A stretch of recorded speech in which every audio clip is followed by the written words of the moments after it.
Dear students, in the previous lecture we have seen that a body can act as not only an emitter but also an absorber.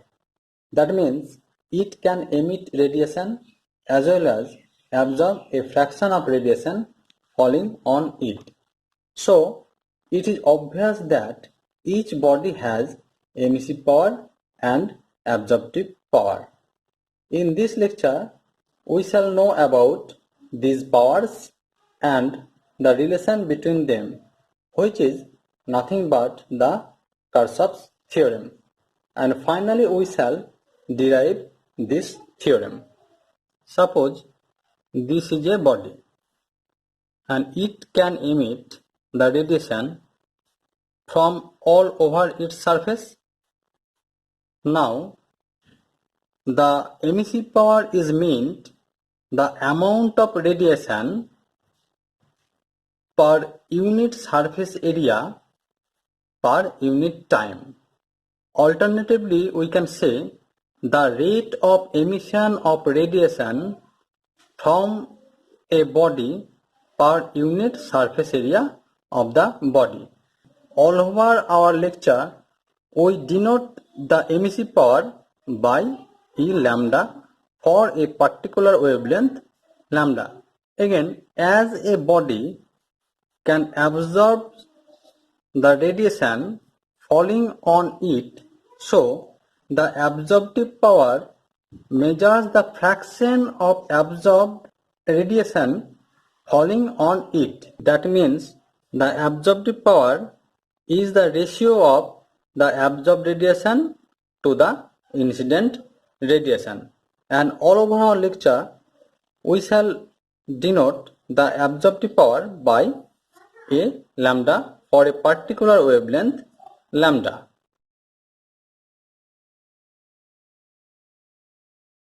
The scientist G.R. Kirchhoff proposed first time a theorem in connection with the absorptive power and the emissive power, and the theorem states that the ratio of the emissive power to the absorptive power is a constant for all bodies at the same temperature, which means E lambda by A lambda equal to constant.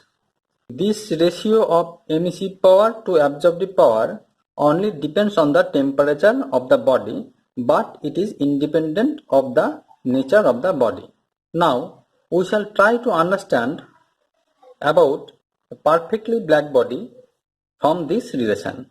Look, if we put A lambda equal to 1, that means the body absorbs all the radiation falling on it. We have, look, E lambda equal to constant, okay, which means the emissive power of that body. Such a body is called perfectly black body. Then we can say E lambda by A lambda equal to E lambda. This is the emissive power of the perfectly black body, which is constant, and obviously it is a function of temperature only. Thus, we may write the Kirchhoff theorem mathematically as E lambda by A lambda equal to capital E lambda. Let's go to derive the theorem.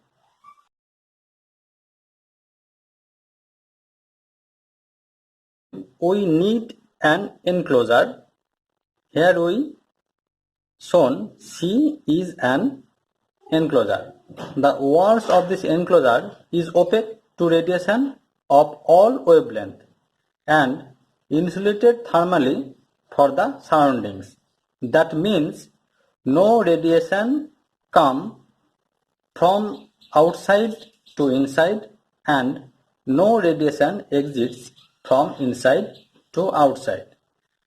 This enclosure is filled with thermal radiation, and keeping it at uniform temperature T, the emissive power of the surface of the enclosure is denoted by capital E lambda, and a comparatively small body B is placed in the enclosure at a large distance from the walls, and here we consider the emissive power of the body is E lambda and absorptive power of the body is A lambda. Thus, the amount of radiation emitted from dA and falling on dA dash will be E lambda d lambda dA cos theta and d omega dash. D omega dash represents the solid angle subtended by dA dash at dA. Look, this is d omega dash, and the value of d omega dash is dA dash cos theta dash by r square. So we may write E lambda d lambda dA cos theta dA dash cos theta dash by r square.